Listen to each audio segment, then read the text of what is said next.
Our guest for today's episode is a true force of nature when it comes to business, finance, and advocacy. I personally think that history is as powerful as it is inspiring, and that's precisely the type of people that we're trying to showcase at Diverse Dividends. I'm your host, Sara Loriot, and thank you so much for tuning in. So my guest for today, some of you might know him as the founder and CEO of Kingsdale Advisors, or as the fixer on Dragon's Den, or as the Chancellor of University of Toronto, or as the founder of BlackNorth Initiative, or as Wes Hall. So our goal for today's interview is very simple. It's all about getting to know Wes Hall for who he is at his core. Wes, thank you so much for being here today. Sara, thanks for having me. No, of course. I mean, it is my true honor to have you here for an interview, and I was very much looking forward to having this conversation with you. Mm-hmm. So I mentioned some of Wes's accomplishments, some of the businesses and initiatives he's involved with, but the reality is that I probably could have kept on going for the length of this episode because you have done so much. So in addition to being involved with everything that I mentioned, you're also involved in even more businesses and initiatives. You're very involved on the philanthropic side, and you're also a family man. So can you tell me how you juggle all of it and have been able to accomplish such incredible success? Well, Sara, it's a great question, first of all. And whenever I go to events and people don't really know who I am and they announce all my accomplishments and all those, and I walk on the stage, two things that happen. They thought I was white, and they thought I was much older than I am, which is a surprise in both cases. But I came from extreme poverty in rural Jamaica, and 99.9% of the things that I do today, I never thought I would do any of them in my lifetime, ever. I live in a neighborhood that when I came to Canada, I was praying that maybe I would know someone who lived in that neighborhood, Mm-hmm. because I wouldn't even dare step foot in that neighborhood just to walk around and look at the homes. So not only now do I actually go to the neighborhood, I actually live in the neighborhood. So there's a lot of little baby steps that I took in my career that I just didn't know Mm-hmm. was possible. And as I got successful with those baby steps, you just keep on doing it. And baby steps is really the appropriate way to describe it, right? Because a baby crawls, and then the baby stands up, Mm-hmm. then they take a step, 2 step, then they fall, they get up again, 1 step, 2 step, fall, then that 2 step turns into 3, then to 4, then they start to run it, right? And that's kind of how my career has been. Mm-hmm. 1 step turns into 2, fall, get up, try again, fall, get up, try again, and I'm still falling and getting up and trying again. But the thing is, the baby doesn't just say, I'm not going to try to walk because I fell. They just kept going and going until they actually get it right. That's such a nice analogy, and one that I can relate to because I have a young baby at home that just started walking, and I can see that resilience. Yeah. So was there ever a moment in your career where you had that aha moment? I made it. I'm successful. I laugh because I haven't had it yet. I have not had that aha moment. I look at what we've done in life as it could be vanity in some cases, right? If it's money, you could lose it because of the economy or different things that happen beyond your control. If it's power, you could lose it because you've lost your influence. Let's say, for example, I'm known as the dragon on the CBC Dragon's Den, and I'm no longer on the show. Nobody cares anymore about me. No. So it's fleeting when we think about it if we let it get to our head, because it can be taken away. So I kind of live my life on the basis that whatever I have, it can be gone within minutes or seconds. Mm-hmm. But there's certain things in your life, your principles, your family, and really close relationships. It doesn't really matter if you've lost your wealth. It doesn't matter if you lost your influence. Those people will always be there to support you. And those are the people that I focus my life on. Mm-hmm. Well, I absolutely love that. And I mean, having read about your story and how you got to where you are, not in an exact similar way, but I can draw parallels with my mother.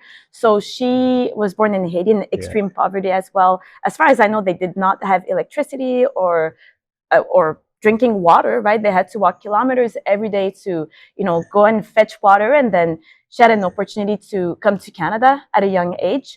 And mind you, she hasn't reached your level of success. She didn't have the opportunity of even going to school, but the opportunities that she gave me is something that I don't take for granted. And I think that similar to it was just about baby step. Okay, here's an opportunity. I'll open the door, make the next step. So I really love that analogy. My job now really is to change the world for my grandkids. Oh, you have grandkids? Well, I don't have them yet. That's what I'm saying. I got some work to do, but it just goes to show I'm not thinking about me anymore. I'm not thinking about my kids anymore. I'm thinking about them because that's what generational thinking is. Generational thinking is not just about yourself. It's about the generation behind you and the generation behind that generation. And so when I think about when my dad came to Canada from Jamaica in 1970 to Canada, the Canada that I saw when I came here in 1985 was very different than the Canada they came to. And my Canada today is a very different Canada than when I came here in 1985. And when we think about the changes that have happened, right now, my dad came, brought me here. That's the next generation. And then I came, have kids. That's another generation. So think about the generational change that took place as a result of my dad, who worked at a factory and go, I am going to educate these children and I'm going to make it different for them than it was for me. And so every single generation should think a generation, 2 generations ahead of them and go, what can I do to make things better for those generations, right? Their kids and their grandkids. So you arrived in Canada about 40 years ago. You said it was quite different than how it is today. Can you give us some examples? Well, I first of all, I was in Malvern in Scarborough. Malvern was a very tough neighborhood at the time. And my dad was reluctant to bring me to Canada because in Malvern, there was a lot of drugs and gangs. And a lot of his friends' kids that came from Jamaica was getting into drugs and gangs and in jail. And he goes, I don't really want that to happen to me. So I'm going to leave this kid in Canada. Fortunate for him, he changed his mind later on when I was 16 years old, and he brought me here at 16, September 27, 1985. And but I saw when I came to Canada, just opportunities.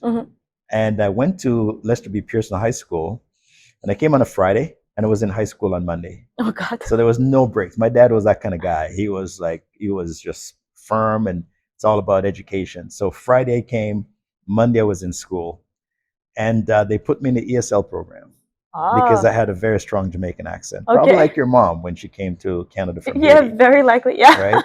And my dad, I went home and said to my dad, "Wow, it's school is easy here in Canada because nobody's speaking English in my class."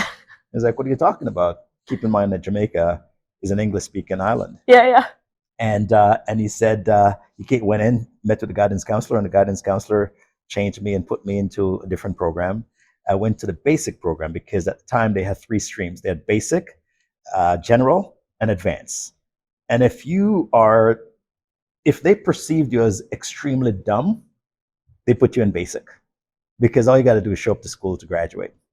So that's where they put me. Oh no! Wait, you went from top of your class to basic? Yeah. So that's how it was. And then my dad again went back into the classroom and said, "Listen, my son is a little bit smarter than that."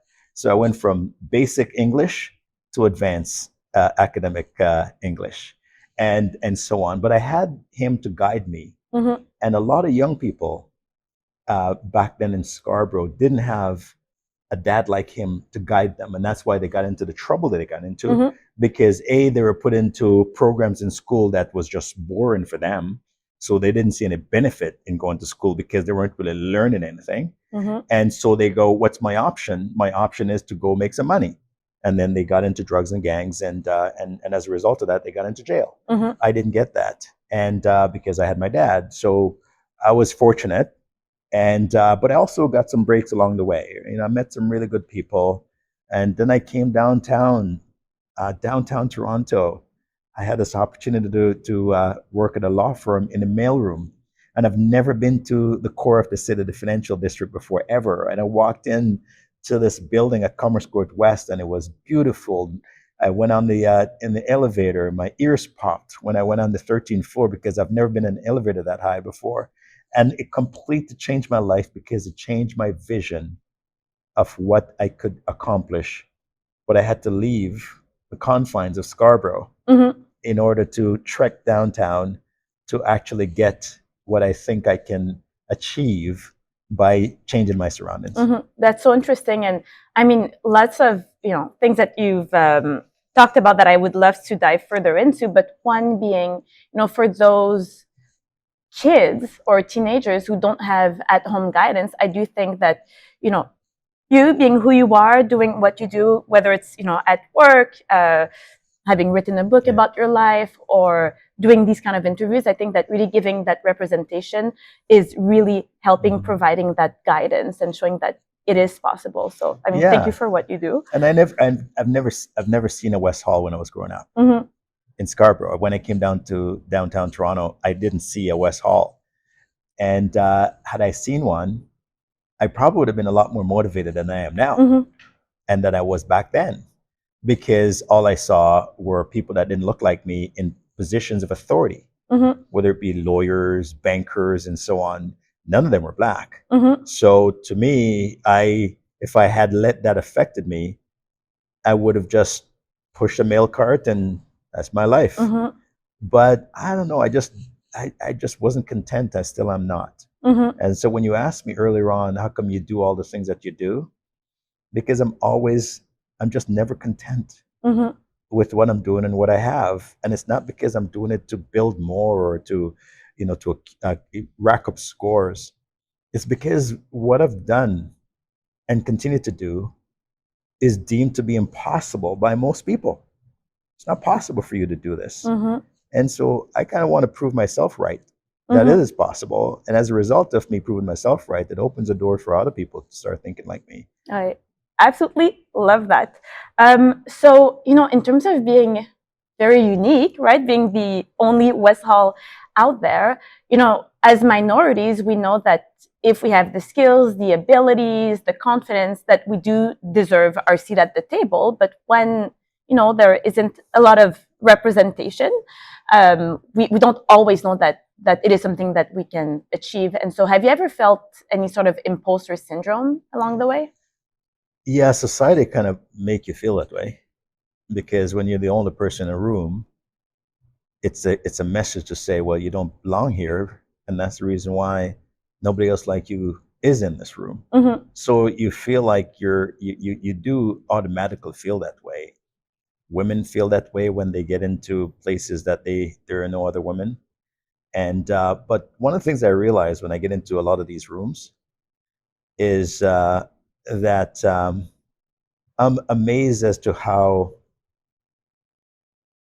it's surprising the talent in those rooms sometimes, in a disappointing way, because here you are waiting for a long time to get into these rooms because you've been excluded, and finally you're in the room and you expect brilliance and you don't get it.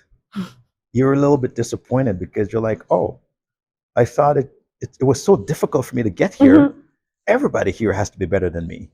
And then you walk into the room and realize that maybe 2 or 3%, if that, are as good as you are. Not better, but as good as you are. It's so funny that you say that, because it reminded me of something that Michelle Obama said along those lines of being in those boardrooms. It's just like you realize that a lot of people are not smart, right? And and that's something that I've spent.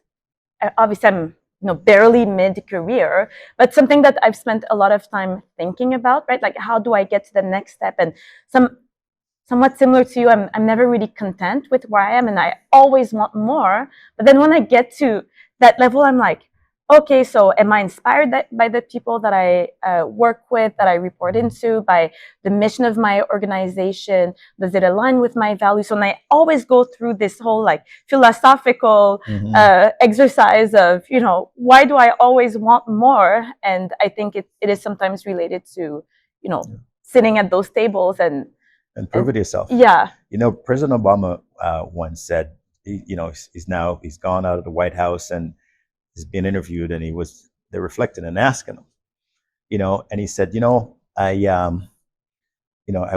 got into Harvard, and it's a very difficult university to get into, and I got in there, and I went into Harvard, and I'm like, oh, I'm intimidated, and then I realized that there's some smart people at Harvard. We said, I also realized that there's some dumb ones there too, right? Yeah. And as a result of that, I go, oh, wow, surprise. Said, run for Congress. Got into Congress, and I realized there's some smart people there too. Mm-hmm. And guess what? There's some dumb ones as well. And then I became president. I went to G7. There's some smart leaders there, and there's some dumb ones. So the fact of the matter is that when we want to get to the next level, we automatically assume that everyone there is better than us until we get there. And we realize that, no, it's just like society. There's some smart people, and there's some not so smart people, right? Yeah. But it's almost built that way to make you feel inferior, to make you feel that this is rarefied air and you can never survive up here. Only we can survive.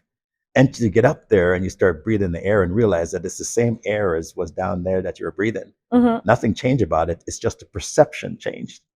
And then your mindset now has to change. And that's where you talk about the imposter syndrome come in. You have that imposter syndrome before you get into the room. Once you get into the room, you realize that a lot of people in that room are imposters. And they hope that they're not figured out. And so sometimes when you come in and you have to work 3 times or 4 times as hard to get into that room, a lot of people in that room are more nervous about you getting in that room than you actually being in that room. Yeah, reframing it that way. That's so interesting. So has it ever been an advantage to be, the one person that is different from the folks around the table? I always say that my blackness is my superpower. Oh, I love it. Because you walk into a room and people automatically underestimate your abilities. Automatically, until you start to show what you're capable of doing. And then that changes. But in a lot of cases, they drop their guard. And by the time they figure it out, you have the upper hand.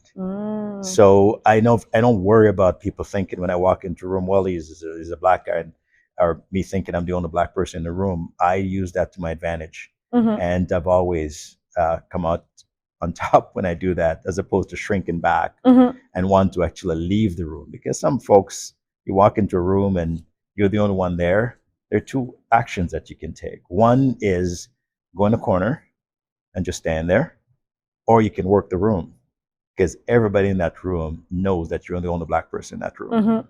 And everybody in that room has a question on their mind: how did he or she get into that room?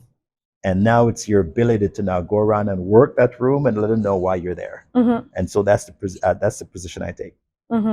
I love that, and I'm selfishly taking a lot of your advice for myself, because I think that I'm definitely in that part of my career where, if I wanted to, right, like it's the spirit of my career where I can really ascend on an exponential way, being mid-career, but also, thinking about how my differences really make me unique and how to take advantage of that. Because working in finance, I'm very often the only one of me for a lot of different reasons. Well, I'm a minority, I'm a woman, and English is my second language. Yeah. And as I mentioned, I have it all. X. X. You will remember me, but I need to make sure that you remember me for the right reasons. So I want to go back to, your dad and having that at-home guidance. So throughout your career, were there people who were there to support you, whether it's mentors, sponsors, or just, a general support system? 100%. So like I said, coming up, I've never met a black person that could pull me along in my entire career. And so I was fortunate enough that I've met white men in particular that saw something in me that I didn't see in myself. Those men were not intimidated by, oh, this kid is going to take over the world. Those men were going, there's something that I see, and they didn't see race. You often hear people say that don't see race. People usually say that, or the people who actually do see race. People who don't see race never have to say, I don't see race, because they truly don't. And these men, I'm sure when they're described me to someone, they said, oh, Wes is a black guy. Fine. Because sometimes people have a perception in their mind when they find it out, right? And sometimes, for example, they were opening doors for me, and they didn't want to surprise the person that they're opening the doors for me for, because they just say, oh, Wes is this guy, he's great, and he's this, and I love him, and this and that. And then he said, and he's black. So you're prepared, and whatever biases that you may have, just put it out of your mind, because I already gave you the rundown that this guy's a pretty good guy, right? But they help me, and they pull me, and they encourage me. And in some cases, they're extremely tough on me. I remember the best job I had was at Canvas Global, and the general counsel was a 35-year-old white guy, and I was 25 years old. And this is after I left the mailroom downtown and I went to Canvas Global, and this man was hard on me, and I couldn't understand why he was so tough on me. And he's my friend to this day, and he explained it to me later on, because I saw your talent, and when I didn't see you living up to it, it was disappointing to me, because I know that life is going to be hard for you. And so I'm making it tough for you. So when you leave this place, and you will, because you're ambitious, you could see it, you're gonna be okay, and you're gonna withstand all the storms that's gonna be coming your way in the future. I was 25 years old. That was deep conversation, because I'm like, what are you talking about? The future? Like, this is not it for me? I thought this was it. This is the pinnacle of success, getting this job. He saw into the future, and he saw the stuff I'm doing now, and he saw the personality, he saw the drive that I needed to have, the commitment in order for me to do the things that I'm doing today. He was building me up back when I was 25 years old, and I got it now, but I didn't get it then. So would you qualify that person as being perhaps an ally to you, or 100%. mentor, or? I have a ton of allies. And again, they didn't look like me, but I've had a lot of them. And those allies were people who were just, again, they didn't see color. They didn't care about anything other than, you have potential, and I want to see your true potential realized. Oh, I love that. So, so now we talked about people who helped you along the way, but I'd like to flip the script and talk about challengers. And I don't think that's, it's not something that I have heard really anyone talk about, but something that I've personally experienced. And so I'd like to explore that. So challengers, I don't know if I coined the term or whatnot, but challengers are those people at work who push you in unexpected ways, i.e. are perhaps, either they don't believe in your success, or they're trying to, block your path to success, because welcome to reality, you will not always get along with everyone that you work with. But then their intentions actually turn out to be something that push you even further. So have you ever experienced a challenger? I love those people. Yeah. I do, because they're so obvious. They're so obvious. And they have no idea that they're, for certain people like myself and likely you, it has the opposite impact on you. There's a lot of things that I've accomplished that most Canadians haven't come close to accomplishing those things. And when I say most Canadians, I'm talking about whatever color, not just talking about Black Canadians. I have 7 honorary doctorates, okay? And it's from very large universities in this country. And somebody may receive one of those, and they get all kinds of praises and accolades from everybody. I don't get those same praises and accolades when I get the first one, the second one, the third one, the fourth one. There's certain accomplishments that you have that only a handful of Canadians have received them. And you don't hear people patting you on the back and say, good job, congratulations. People who who ought to have said that, but they don't. So those are the people, the naysayers. And just by their silence, they're telling you that I am not happy for you. Mm-hmm. And to shut them up continually, I just keep on racking Yeah. up the score, Yeah. right? And it's almost like playing hockey, and somebody says, that black guy can't score. What are you going to do when somebody tell you that? You're not going to shoot the puck, Yeah. right? I'm going to keep shooting the puck. Yeah. And then all of a sudden, I'm getting goals. But do you think I'm going to convert that person so that he can't score? Mm-hmm. They'll never be converted. So, but you're just doing it to shut up not only them, but other people like them who may not be as vocal as they are, but they're thinking it. Mm-hmm. And some of those people stop thinking it because, all of a sudden they go, well, he can score. But you know who's going to be impressed by me scoring? That black kid who wants to play hockey in the future. And then that kid is now going to say, well, you said I can't shoot the puck? Look at what Wes did. I can do it too. Yeah, and also, what does that being black have anything to do with shooting the puck? Sometimes you just go back to thinking about a statement that sounds so ridiculous that it's like, why couldn't I do it, right? So yeah, and it's the same thing when you think about if you play that logic through. Why is it that you're thinking that because I'm black, my brain doesn't work the same way yours does? Yeah. Like, why is that? Like, I read the same book that you do, but I can't get the same information from it like you did. Mm-hmm. Or I listen to the same story or the same problem, but I can't solve it the same way you do. When you think about how ridiculous it is when people put limitations in someone just because your skin tone is different than theirs, or because your gender is different than theirs. Like, how insane is that? But there's a ton of people in the world that's just how superficial they are. But we talked earlier about the pie. Everybody looks at a pie very differently. You can look at a pie to say it's only one slice. And if we have 10 people, when we're done with this pie, we're all going to be hungry. Or we're going to look at this pie and go, when we're done with this pie, 50% of the people will be full and 50% will be hungry. Like, if you have an opportunity to distribute that pie, what would you choose to do with it?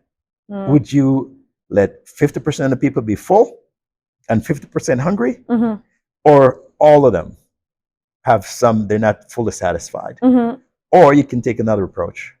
Let's figure out how we can make the pie bigger by bringing our ingenuity to it and bring in different levels of, okay, you didn't think about this way.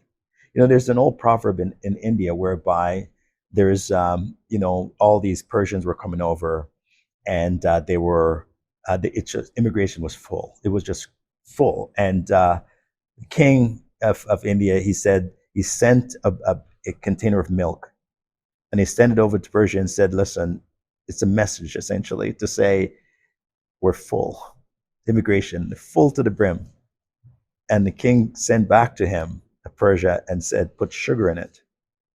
And he says, we're making your life richer and taste better. The thing about sugar in the milk is that it didn't overflow the milk.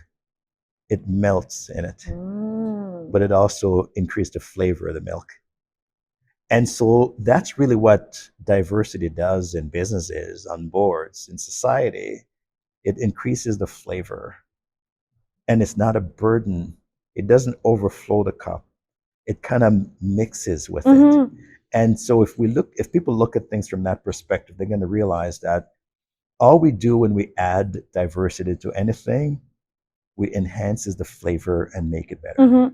Couldn't agree more. I would love to talk about Kingsdale Advisors. Could you tell me what inspired you to start that business? Yeah. So 22 years ago, I looked around the landscape in Canada and I realized that there are these guys in the US called activist investors. And they're making a lot of noise in the US or publicly traded companies in the United States. And I looked in Canada and I realized that it doesn't exist here. Activism didn't exist in Canada. And I felt that it's going to come here. And I wanted to create it. I wanted to be at the forefront of the market. And I tried to raise money and couldn't raise any money. I went to the bank. They all turned me down. And I mortgaged my house. And I started this company. And again, the advice, the whole premise behind Kingsdale was I'm going to provide advice to companies who are dealing with activist investors, Mhm. keeping in mind that it didn't exist in Canada. So I created something that didn't exist. And all of a sudden, those folks were looking across the border and they go, wait a minute here. Canada is the land of milk and honey. This is so easy. Look at these people. They're just so simple. They don't know what they have. I'm just going to go there and shake it up. And then all of a sudden, my business took off. Right now, we're dealing with the same thing with the Canada-US tariff issue. This whole thing is about opportunity that the US sees here, that they've always Mhm. seen in this market. And we don't see it. Just like when I started Kingsdale, they just didn't see the need for a company like Mhm. mine. And now we're the number one firm in the country. We're involved in every single activist situation to the point where the Prime Minister of Canada says, wait a minute here, you have a lot of experience dealing with US guys coming to take over resources in Canada. Maybe you should help us to deal with this situation with Donald Trump. And that's why I'm on the advisory committee with the Prime Minister. I saw that, and Yeah, congratulations. thank This you. is absolutely incredible, and it speaks to, the need to get your opinion at the Mhm. table. So can you tell me about getting your very first client at Kingsdale? Yeah, it was so my first client was Sun Life Financial. Well, that's a big first client. Massive first Wow. client. And when I talk about being ambitious, you have to be ambitious. If you are, whatever you do, if you can land yourself an elephant, Mhm. it's so much easier to get the gazelle and all those things to come because all of a sudden they go, man, you just nabbed an elephant, right? And I wanted that elephant. And Sun Life at the time was the largest shareholder base in Canada at the time. They had 2.5 million shareholders, retail shareholders, and the average TSX company had maybe 1,000 to 2,000. Mm. So I did whatever I could to build relationships with that company. And I met the corporate secretary, a woman by the name of Joan Wilson, and she believed in me. She believed in me. She went, you can do it. And I'm going to move the business from the firm was competing with at the time and move it over to us. And that was my biggest client. And it changed everything because then I was able to go to other companies and I was using Mhm. them as a resume to get me other businesses. And they go, well, if this is the largest shareholder base in Canada and they're using you, well, I can't go wrong. Mhm. And then I started to get companies after companies. And then in 2004, I started in 2003. I got Wheaton River Minerals, which turned out to be Goldcorp in the end, and Ian Telfer. And it was a mining company, mining merger. It was hostile, and that took us to a completely different level. And then it started off a frenzy of mining mergers on Bay Street. And I was involved in every single one of them as a result of landing that client. Wow. Yeah. Wow. So did your business start off as being only you, and then Yeah. you added employees along the way? Yeah. So when I started the company, I thought that some of my colleagues that I was working with would come with me. And not a single one of them did. And so I started as employee number one.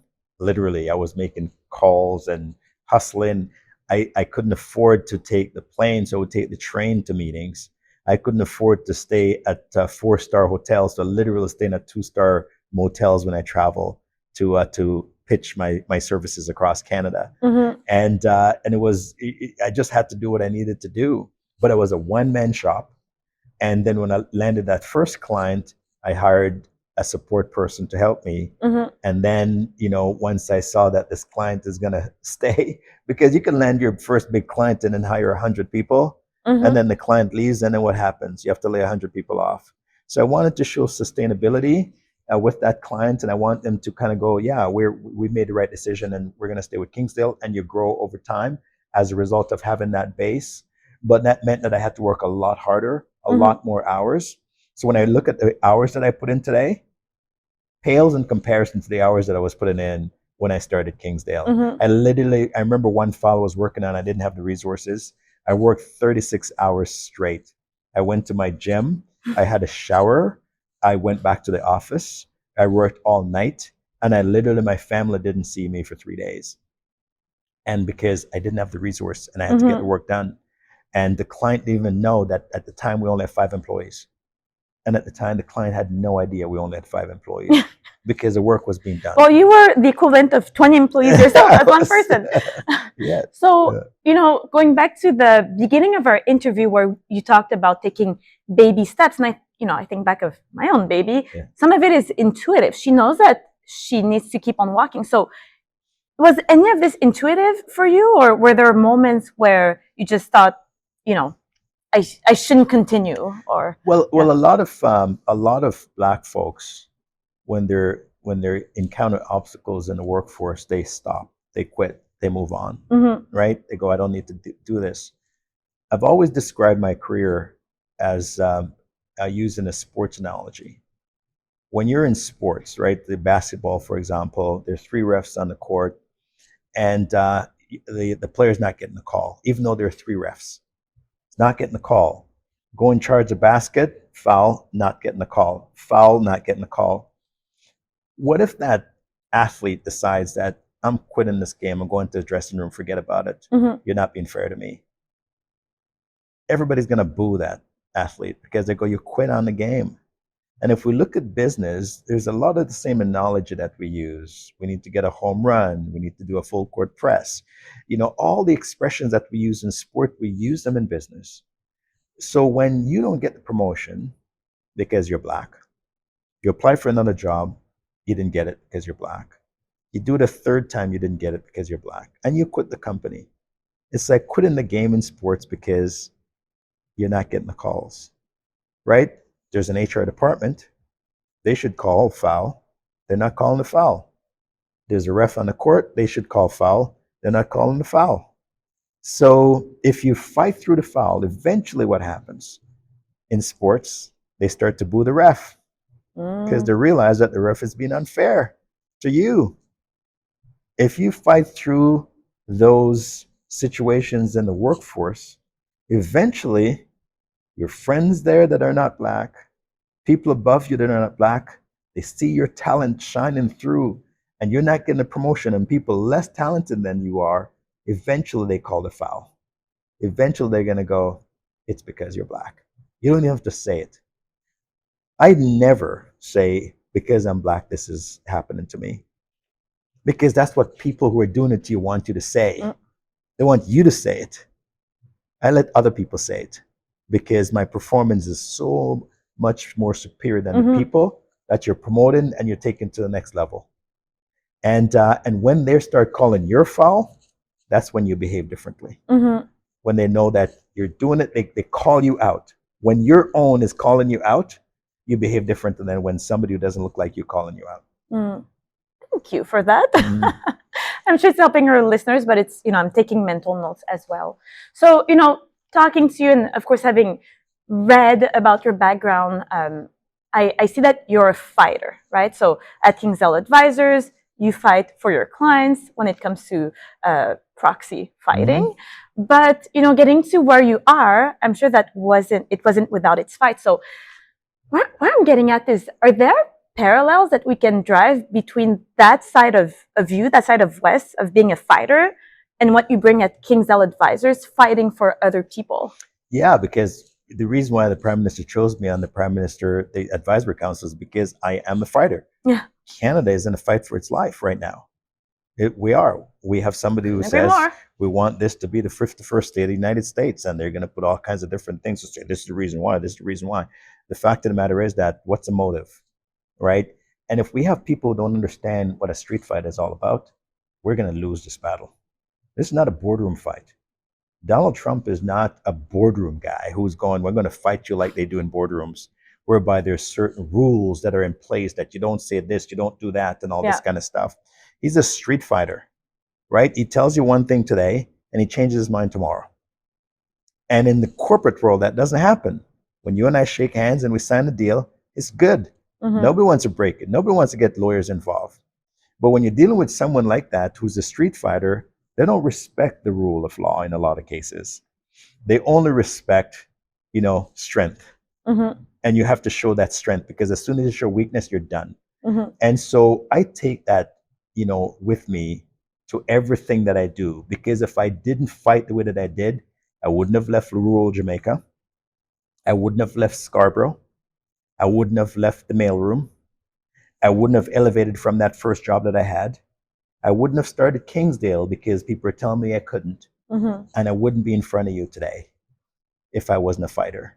So if you want to get to that next level, is whatever that next level is, if you're not willing to fight to earn it, you'll never get there, because there's always people beating you back to tell you that you're not capable, you can't do it, give up. And if you're not a fighter, you can't do it. Well, I fully understand why your firm has had so much success.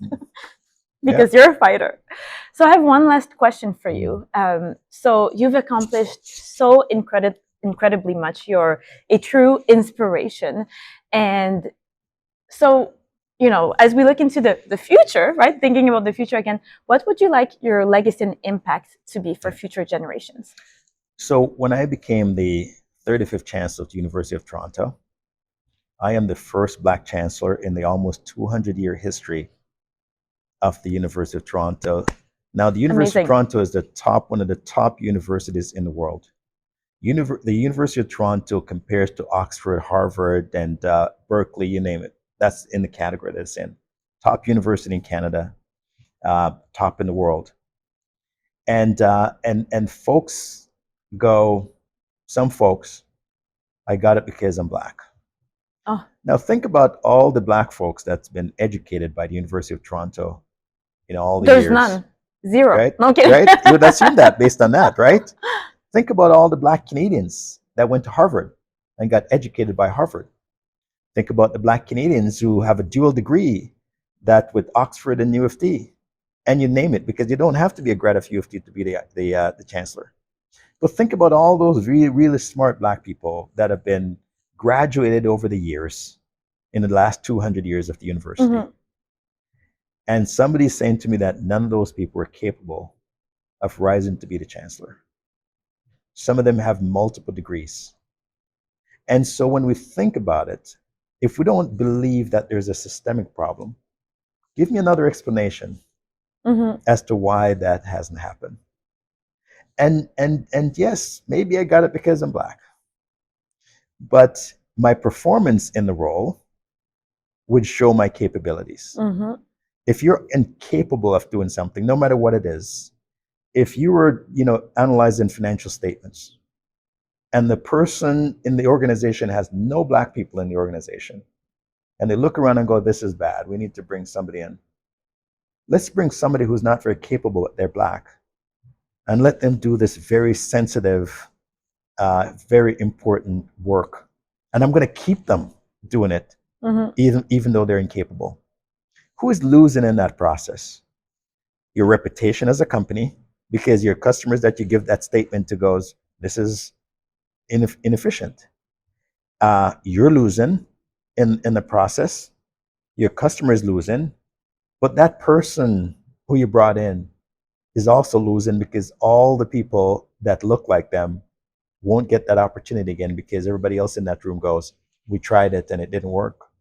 Why? Because you picked the wrong one, right? There are incompetent people. Remember I talk about President Obama, what he said when you go to different levels? Smart and every single culture, every single race, every single gender have smart people and extremely dumb people. And if you chose to pick the dumb one to hire, then you made the wrong decision. But you can't blame that person because you made that decision and blame their entire race because you made that bad decision. When we're hiring people, what do? We put out an ad, and we have hundreds of people that apply, hundreds of people. When we do select that one person among the hundreds, and that person didn't work out, whose fault was that? Not that person. It's you who picked them. You made the wrong decision. And what do you do after making that wrong decision? Oh, I'm never going to hire another woman again. That's the mentality that we have. When we screw up, we kind of go, it's not really our fault, it's their fault. No, it's your fault. You chose the wrong person. And so it's the same thing with business problems that come in front of us. When there's a problem, who do we look to say it's your fault? When you're a leader, you blame nobody. You go, what's the solution? And let's figure out what the solution is. And the solution is, I'll make a better decision next time. That's it. But you don't blame race. You don't blame gender. You blame your own mistake. You made a mistake. and how am I going to make sure that I fix that or pivot? Mm-hmm. No, our conversation was eye-opening, and talking to you, I realized that your impact goes far beyond what I could have imagined. And I do believe in what you do. I do believe in your message. And again, thank you for everything that you do. Like you are helping me Thank you, Sarah. move forward. So thank you very, very much. But the interview is not quite over. So on Diverse Dividends, we have a tradition where we ask each of our guests the same 3 questions. So I call them the dividend questions because our guests are tuning in to reap dividends from listening to you. But this is kind of the bit of extra, if you will. Got it. Are you ready? Yeah. Okay. Number 1, what do you love about what you do? I love everything about what I do. I love the variety of what I do. You know, some people have like one job. You're the CEO of one company. I am the CEO of multiple companies. Not only that, but I also get involved in all these very diverse things. So one day I could be advising a client on a hostile takeover bid in the oil and gas sector. The next day I'm advising a client on a proxy fight in the tech sector. The next day I'm advising the prime minister on dealing with Donald Trump. No big deal. You know, the next day I'm dealing with the Chancellor at the University of Toronto and doing convocation or doing speeches on that stuff. The next day I'm mentoring one of my colleagues, that own one of my businesses. And, the next day I'm on Dragon's Den talking to entrepreneurs. That's fascinating to be able to kind of be involved in so many different things. Well, I love your answer because I've recently reframed my relationship with work where I do love my job, but it's so important to love what you do. Yeah. It's just so important. Thank you for saying that. And I should add that another day you're here on the set of Diverse Dividends. There you go. Inspiring the generation of future leaders. Yeah. Number 2, what is one thing that you have recently changed your mind on? Good question. I changed my mind on a lot of things. I guess, sometimes it's more so on people, right? We have to give, sometimes it's, we tend to have this expectation, right? And it's more us than others, right? And sometimes we have to kind of just adjust that a little bit. And in everything that we do, right? When I'm advising clients, for example, there's certain times when I go in they really, this is the way that we should go, and you're going down that path, and then all of a sudden you have to pivot. And pivoting is difficult because sometimes pivoting means that you put all this work into something, and then you got to almost throw it away and start all over again. And nobody wants to do that and start over again. And so I look at the ability to change my mind as something where, if you have evidence to do that, as much as you don't want to, if the evidence is telling you to do that, you have to do it, and you have to do it right away, right? And I find that when with the people side of things, that's where sometimes you go, you know what, you have to either do things differently, or you kind of pivot in terms of how you kind of want to get something done. Yeah, I love that. And it's actually taking me back to studying for the CFA charter. And there's one chapter on behavioral finance, and they do talk about that, the sunk cost fallacy. And it really stuck with me. Yep. You can stick with something forever. Yeah. Because you don't want to change your mind on it, because you go, I was right, I'm right. And all of a sudden you go, no. But there's times when we're just dead wrong, but nobody will tell us. And then you have to come to that realization yourself, and you have to change. Yeah. Well, thank you for that. And number 3, what is one advice that you have for our listeners who are looking to advance in their career? I would say be a running back. And what does it mean by being a running back? A running back in football is the person that carries the ball, but the opponent, the defense, tries to dislodge the ball and try to hit them as hard as they possibly can. But a running back knows that his job is to keep control of the football, but he also knows that he's going to get hit a lot. But what he has are those people in front of him, they call them blockers, that he should run behind to advance the ball down the field. And so if you want to be successful in your career, especially when you're young, you're going to have a lot of people hitting you. And especially when you're smart, because they're intimidated by your smarts and they want to kind of get you off your game, dislodge the ball, so to speak. But when you get hit, you got to get up right away and you got to get back in the huddle. You got to do it again. But it's imperative for the running back success to have those blockers in front of him. Mm-hmm. And some of those blockers are slow. He wants to run around them, but it's the worst thing to do because they're there to protect you as you go down the field. And so we're going to find those people in our careers, especially when you're young. Find those blockers. Generally, they're a lot older than you. They accomplish a lot more. They're a little bit slower.